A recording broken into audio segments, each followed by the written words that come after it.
मेरा उन भाइयों से निवेदन है कि अगर आपने जब ये गौ माता पाली थी तो इनको दोबारा से इनकी देखभाल के लिए इनको अपने अपने घर ले जाया जाए और तो बहुत अच्छा होगा। और बताया गया है शास्त्रों में कि अगर इनकी कोई दिल से लगन से अगर इनकी कोई सहायता करता है और इनको खाना पीना खिलाता है और इनकी देखभाल करता है तो वास्तविक ही उसकी मनोकामना पूरी होती है। क्योंकि ये स्वयं भगवान ने बोले तो स्वयं गीता में इस चीज़ को बोला है और लिख कर के रखा है। अगर आप हिंदू हो तो कृपया करके गीता को एक बार खोल करके देखिए कि वास्तविक ही गौ माता के लिए वो चीज़ लिखी है जो चीज़ शायद आपने कभी सुनी तक नहीं होगी। जो वास्तविक ही इनकी देखभाल करेगा अपने सच्चे मन से सच्चे दिल से तो उसको वो लक्ष्य मिलने में वो कामयाबी मिलने में मतलब कभी भी हार नहीं हो सकती है। और वो वास्तविक ही पक्का है कि उसको वो कामयाबी हासिल हो जाएगी और उसको वो लक्ष्य मिल जाएगा। क्योंकि ये पशु होता है, ये बेजुबान है, इसको कोई जुबान नहीं है, ये बोल नहीं सकता है। ये सिर्फ अपना खाना पीना और भूख प्यास को तो ज़रूर समझता है कि अपनी गलती से और आप लोगों के खेत में अपना पेट भरने के लिए कूद जाता है। और आप सब लोग ना ये देखते हैं ये किसकी गाय है, कौन पाला था, कहाँ से आई थी, किसकी है किसकी नहीं है, बिना कुछ जाने पूछे बिना कुछ इसका मतलब निर्णय लिए और आपने ये देखा कि हमारी खेती में आई है और ये नुकसान करने वाली है तो आप इस पर एक बड़ी सी लाठी लेकर के और इस पर लाठी बरसाने का कार्य शुरू कर देते हो। किसान भाइयों को अगर ये लगता है कि हमारी खेती अगर बर्बाद ना हो और हमारे खेत में अगर गौ माता ना घुसें तो मेरा उन भाइयों से निवेदन है कि जिन जिन भाइयों ने ये गौ माताएँ पाली थीं तो वो अपनी गौ माताओं को तुरंत वापस लेके आएँ, अपने घर रखें, सुरक्षित तरीके से उनको नहलाएं धुलाएं और उनको खाना पीना खिलाएं। क्योंकि ये एक बेजुबान और बेसहारा पशु है, इसको भी इंसान की ज़रूरत होती है। ये भी बिना इंसान के बोले तो नहीं रह सकता है। क्योंकि इंसान से ही इसका दिल और मन लगता है। जब इंसान को इसका दूध अच्छा लगता था तब तो इसको बहुत प्यार करता था, बोलता था मेरी गाय मेरी गाय। आज मैं उनसे पूछता हूँ कि आप लोगों की वो गाय कहाँ है जब आप बोलते थे कि ये मेरी गाय है। और मैं ये भी बोलना चाहूँगा कि गौ माता की अगर आत्मा उस व्यक्ति पर पड़ती है जो वास्तविक ही इसकी देखभाल नहीं करता है, इसका आदर भाव नहीं करता है, इसको डंडों से इसकी मारपीट करता है और इसका दर्द नहीं समझता है, तो उस इंसान को इस दुनिया में तो क्या और हर जगह तो क्या स्वर्ग में तो कोई स्थान उसके लिए है ही नहीं। ये तो हमें अंदाज़ा है क्योंकि गीता में जो बताया गया है मैं तो उन उदाहरणों पर और उन वाक्यों पर वो चीज़ बता रहा हूँ क्योंकि उसको वास्तविक की वो मतलब प्रणाम मिलने वाला है जिसकी शायद उसने कभी तुलना नहीं की होगी और ना उसने सोचा होगा। तो इसलिए मेरा सबसे निवेदन है कि आप कृपया कर इन पर ध्यान दें और यूँ ही बोले तो गौ माता को मारें ना, पीटें ना और इनके लिए जगह जगह पर बोले तो प्याऊ बनवाई जाए। क्योंकि अब आप देख रहे होंगे, मैं आपको थोड़ा अपना ये वीडियो घुमा के देख दूं कि यहाँ देखो दूर दूर तक और काफ़ी दूर तक यहाँ कुछ नज़र नहीं आ रहा है यहाँ। और ऐसे कोई खेती नहीं है, कुछ खाने पीने के लिए भी नहीं है। आप देख पा रहे होंगे, देखो और भी काफ़ी दूरी पर ये गौ माता ही नज़र आ रही हैं। अगर आपको ठीक से अगर आप देख पा रहे हो तो ये गौ माता है जो कि एक वृक्ष है उसके नीचे जो खड़ी है वो गौ माता है। जब इनको कुछ खाने के लिए नहीं मिलता है तो अब देखिए कितनी बहुत तेज़ दोपहरी है और बहुत तेज़ धूप भी हो रही है और इनको वास्तविक जब कुछ खाने के लिए नहीं मिलता है तो ये इधर उधर चारों तरफ भटकती रहती हैं। और जैसे ही हरा चारा हो जाता है और ये किसी के खेत में घुसती हैं तो इनको लाठी जो बजाई जाती है। तो वास्तविक ही मेरे दोस्तों इस चीज़ का मैं आपसे एक ये सवाल मैं आप सब लोगों से ही पूछता हूँ कि इनको उस चीज़ का नहीं पता है कि जब आप इन पर लाठी बजाते हैं तो इनको ये नहीं मालूम है कि हमारे ऊपर आखिर लाठी क्यों बजाई जाती है। तो मेरा ये निवेदन है कृपया कर आप इन गौ माताओं पर ध्यान दें और इनकी देखभाल करें। इनके लिए जगह जगह पर खाने पीने की चारे की व्यवस्था करवाई जाए और हमारे इस वीडियो को आगे से आगे तक पहुंचाएं कि ये वीडियो हमारा सरकार तक जाए तो उनको मालूम हो सके कि धौलपुर ज़िले में गौ माताओं की संख्या बहुत अधिक हो गई है।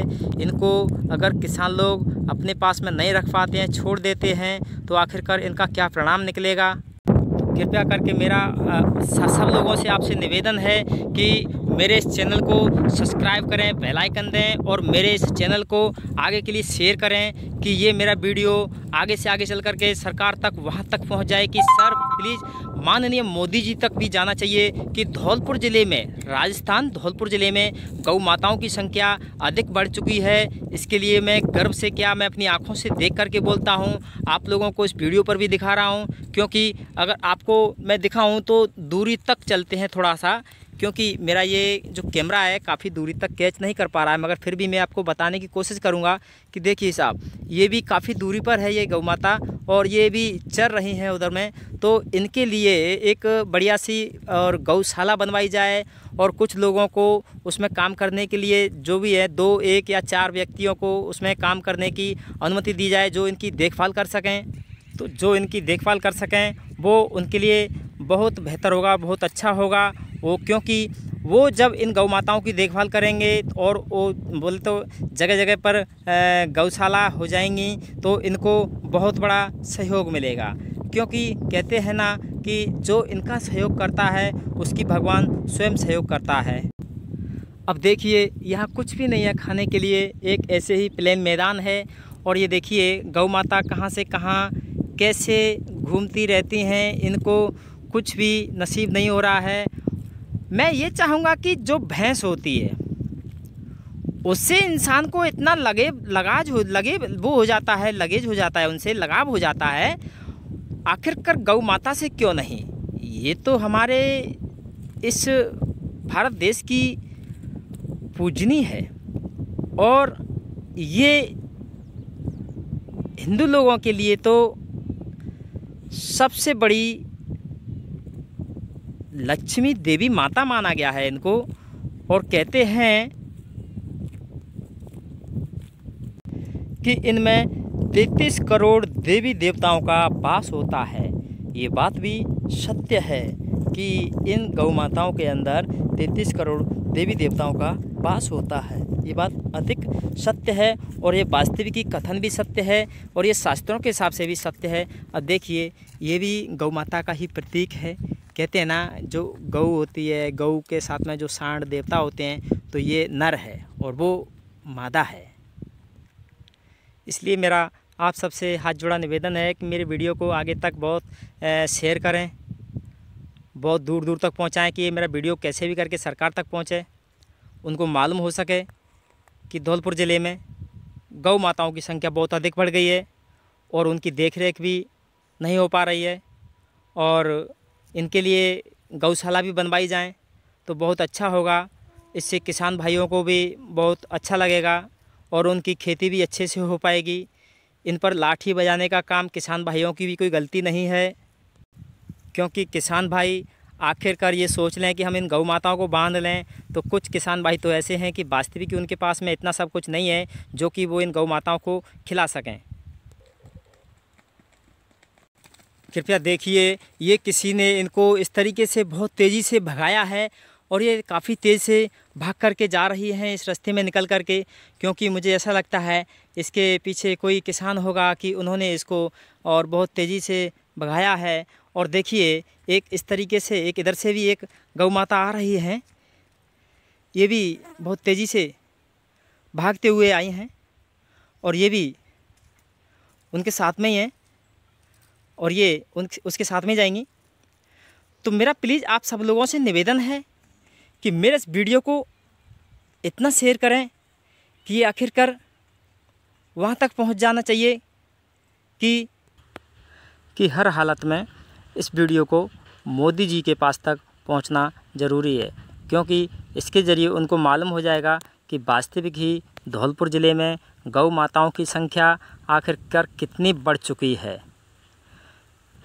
क्योंकि फिर वो मोदी जी इनके लिए एक गौशाला बनवाएंगे और मैं तो ये चाहता हूँ कि हर गांव-गांव में गौशाला बनवाई जाएं, हर पंचायत में सरपंच लोगों को इनवाइस किया जाए और उनसे कहा जाए, उनको पैसा दिया जाए इसके लिए कि वो इसके लिए गौशाला बनवा सकें।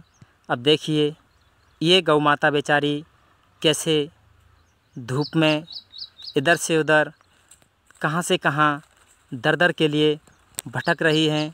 तो प्लीज़ मेरा आप सब लोगों से निवेदन है कि आप इनके लिए इतना वो सब कुछ रहम करके लाइए कि वो इनके लिए सब कुछ करवा सकें, गौ माताओं के लिए।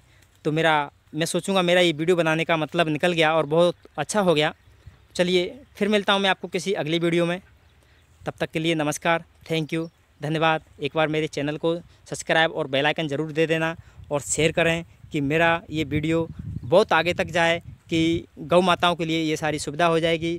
तो मैं सोचूंगा किसान भाइयों को भी बहुत बड़ा वो मिल जाएगा और उनको इनसे छुटकारा मिल जाएगा। वो आराम से अपनी खेती करवा सकते हैं आराम से। फिर उनको अपनी खेती के लिए रात भर नहीं जागना पड़ेगा, दिन भर सारा दिन खेती पर नहीं बैठना पड़ेगा और उनकी खेती को फिर कोई भी नुकसान नहीं होगा और वो आराम से अपनी फसल उपजाऊ करके और आराम से अनाज उसमें निकाल सकते हैं। फिर उनको कोई ज़्यादा परेशानी नहीं होगी।